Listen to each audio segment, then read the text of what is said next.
Texan Global School. Systems of two linear equations in two variables. This class will discuss the processes and methods for solving systems of two linear equations in two variables. It is important to consider the properties of equalities, seen in previous classes, which we will use to solve equations.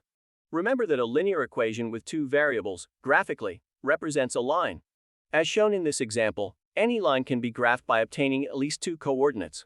Now, a 2x2 system of linear equations is composed of two first-degree equations with two variables. We must identify each equation to solve the system. When trying to solve a system of equations, we can obtain a unique solution. What graphically represents an intersection of two lines? There can also be infinite solutions. Graphically, they are two overlapping lines. Finally, there may be no solution, which graphically indicates that the lines do not intersect or are parallel. There are many ways to solve systems of equations. The graphical method, elimination method, equal values method, substitution method, and the determinants method or Cramer's rule. Systems of equations can also be solved using matrices, but this particular method will be covered in later classes. The first method we will discuss for solving 2x2 systems of linear equations is the graphing method. The process includes isolating the variable y, or dependent variable of both equations. Then, tabulate both equations proposing at least two values. And graph. The verification involves substituting the obtained values into the equations. If both equalities are satisfied, it means that the solution is correct. Let's see an example. We will solve the following system of equations by the graphing method. We will first name the equations as equation 1 and equation 2. Following the process, we will isolate y from both equations. For equation 1, we will cancel 2x from the left side by subtracting negative 2x from both sides. In this way we obtain an equation with the isolated variable, which we will call 1 prime. In equation 2, we will cancel 3x by subtracting 3x on both sides. We will multiply by negative 1, thus obtaining the equation 2 prime. Once cleared both equations, we will tabulate each one. That is, we propose values of x, in this case from negative 2 to 2. And we substitute each one of them in the equation, in order to obtain the values of y. We continue this same process for each of the equations.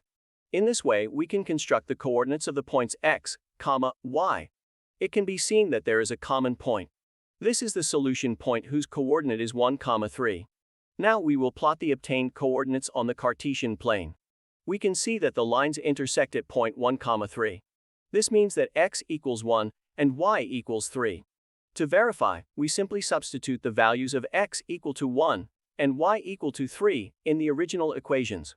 Since both equalities are satisfied, we conclude that the solution is correct. The elimination method consists of canceling one variable by adding or subtracting both equations. Sometimes we will have to make use of the properties of equalities in such a way that we can cancel one variable. Let's see an example. We will solve the same system of equations, but now by this method. Firstly, we name the equations as equation 1 and 2.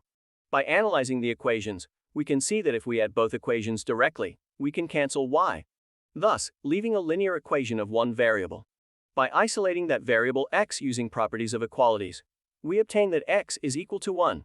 Now to cancel x, we multiply equation 1 by 3 and equation 2 by negative 2, thus obtaining two equations, which when added together, we obtain another linear equation of one variable. We solve it using properties of equations, thus obtaining y equal to 3. As we can see, it is exactly the same result as in the previous method. The verification is done the same as in the previous example, substituting the values obtained in the original equations. The process to solve a system of linear equations by the equal values method implies isolating the same variable from both equations. Next, we must set those expressions equal to each other to form a new equation of a single variable. The variable is isolated, and we repeat the process, but now isolating the opposite variable. By solving the same example by this method, we will isolate y from both equations using properties of the equations. We can see then that the left side of the equations is equal. Therefore, we can set the opposite members equal. In this way we obtain a linear equation of a variable, which when solving, we obtain that x is equal to 1.